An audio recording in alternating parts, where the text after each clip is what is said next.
Okay guys, here's an update, hopefully to help you connect your cell hasher to Ethernet in your phones. My particular one is a reverse cell hasher with 20 HMD vibes in it, but hopefully yours is similar.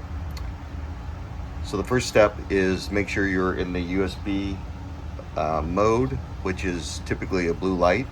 Looks kind of purplish there in the screen, but anyway, then I'm going to go to my software on my cell hasher, and I'm using on this one is version 0.5.3. I think it was just released a few days ago.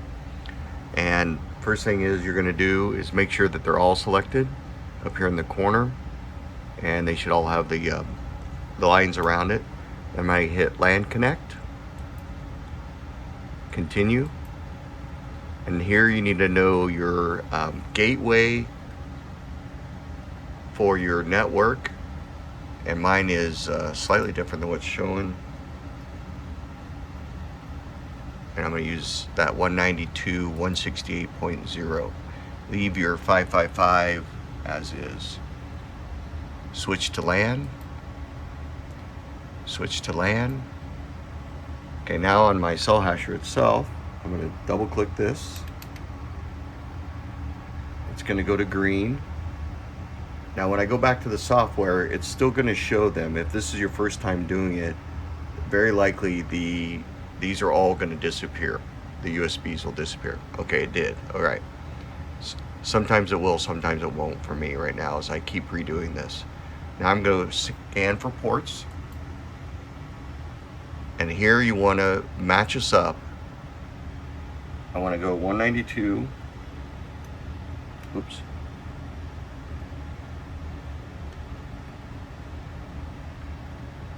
168, and then this is going to be the same, 192, 168. So it's basically the first two, sorry, can't see and type at the same time. It's the first two numbers of your network, and then leave the 5555 the same. Start scan. Now, when I hit start scan, it's going to go through a process.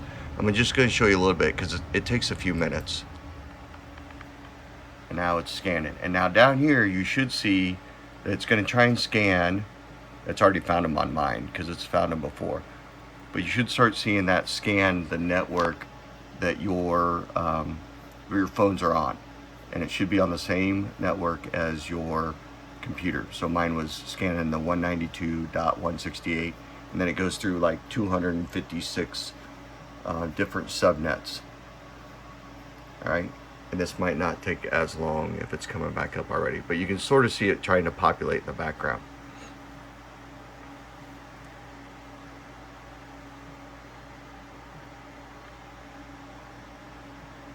And it's still scanning. And then you can see the cell hasher still flashing the green.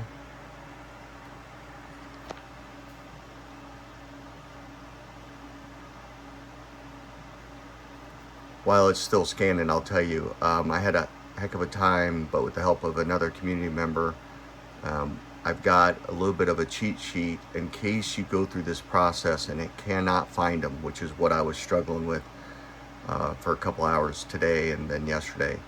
So I will put the steps of the cheat sheet on the comments section of this video. Hopefully the cell hasher team can take a look at that and figure out if there's a easy fix. But basically you're just going to go in and find your ADB executed file, and you're going to force the devices to switch over their TCP/IP to the port 5555, and then you can come back into the software, and then it'll find all of those phones. That was kind of what we figured out, and hopefully the steps that I put down below can help you do that. So it looks like it's going to take longer than I want to spend here, so just assume, wait a minute, I mean it's finding them. There we go, and there it populated. Now real quick while we're here, you see the little green like network symbol. That means I'm using the Ethernet to talk to those phones. If I go ahead and do real quick, I'm going to switch back to ADB or the USB. So now I just double click there, it's switching back to blue, and it might not show it right away, but I'm just going to go hit refresh up at the top. Sorry, it was up at the top. And now they should all come back with like a little, I'm going to call it a phone symbol.